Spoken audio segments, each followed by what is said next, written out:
me disait qu'ils sont bloqués depuis 3 jours, puis ils ont vachement froid. Ils ont chopé un éclair. Ouais, ils ont eu la foudre, c'est sûr. La foudre, ils ont eu. Ils ont encore un peu le moral quand même. Oui, tout ce qu'ils me disent, ça a l'air d'aller. Hein. Depuis hier, ils n'ont pas mangé. Hein. Et puis il n'y a rien à voir.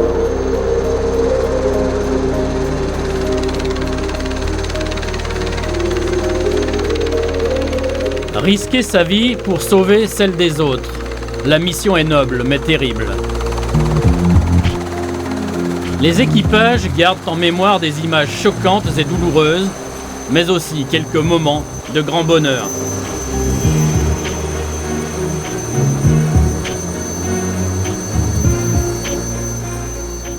Voilà mon armoire vestiaire avec ce qui est répertorié tout au long d'une carrière, les carnets de vol.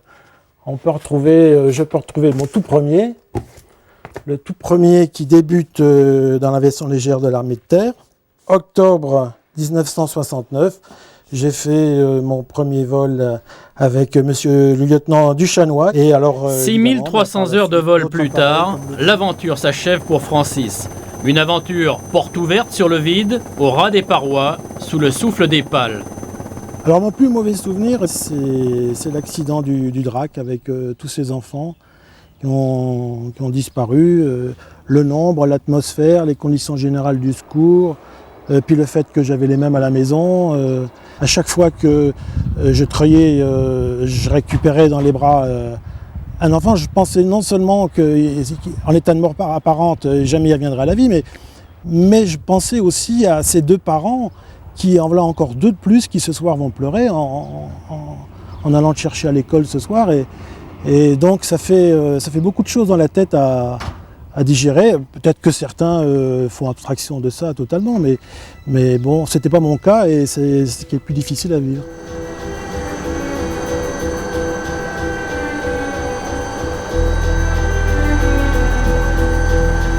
J'ai eu l'occasion de secourir malheureusement pour des gens qui étaient décédés, des gens que je connais bien, notamment dans mon village. Les images de bonheur, bon, même si on les garde, elles nous marquent moins. Mais par contre, là où on a vu la tristesse des gens qu'on côtoie tous les jours, et que je côtoie encore, et quand je vois cette personne et qu'il me voit, on a tous les deux la même image dans les yeux et en mémoire. Pendant l'action, on pense à ce qu'il faut faire, on reste professionnel et technique, quoi. Et après, quand le travail est fini, bon là, on peut des fois, on fait sauter le bouchon et peut nous arriver de déconner un peu. Et il doit y en avoir besoin moralement certaines fois, hein, quand on voit ce que vous voyez. Absolument, hein, dans toutes les professions qui ressemblent à la nôtre, c'est la même chose, hein, le travail, l'action et après la décompression.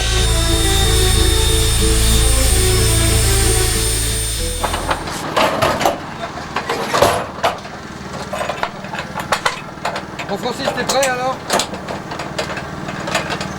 De quoi il s'agit, Francis, là? Comment? De quoi il s'agit, là? Un accident de la circulation. Un cycliste qui a été fauché par une voiture. Un cycliste fauché par une voiture. Là.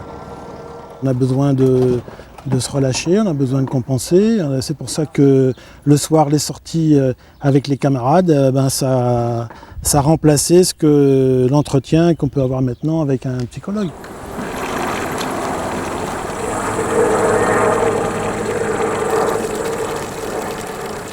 Là, on vient de voir des randonneurs qui vous font un petit bonjour sympathique. Apparemment, vous êtes très très aimé en montagne. Hein. Oh oui, quand même, on rend pas mal de services, donc les gens savent qu'ils peuvent toujours compter sur nous, donc on est vu d'un œil plutôt amical.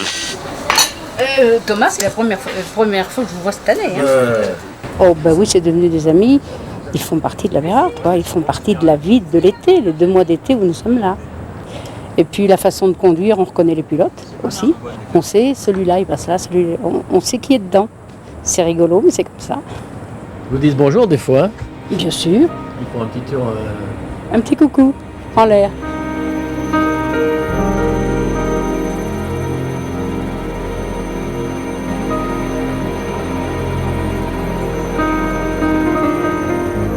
Une jeune enfant s'était perdue.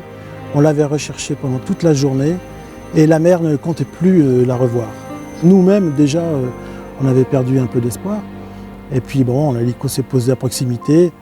Je me suis approché, enlevé le casque parce que j'ai vu tout de suite que ça l'effrayait de voir arriver une grosse bête rouge comme ça. Et j'ai réussi à la prendre et je l'ai ramenée. Et il fallait que je la donne à la mère qui ne voulait même pas lever la tête parce qu'elle considérait que son enfant était perdu. Et j'avais l'impression de faire un accouchement pour la deuxième fois. Ça, c'était vraiment un grand bonheur. Ça, c'est parfois des missions comme ça balaye toutes les plus difficiles qu'on a pu avoir.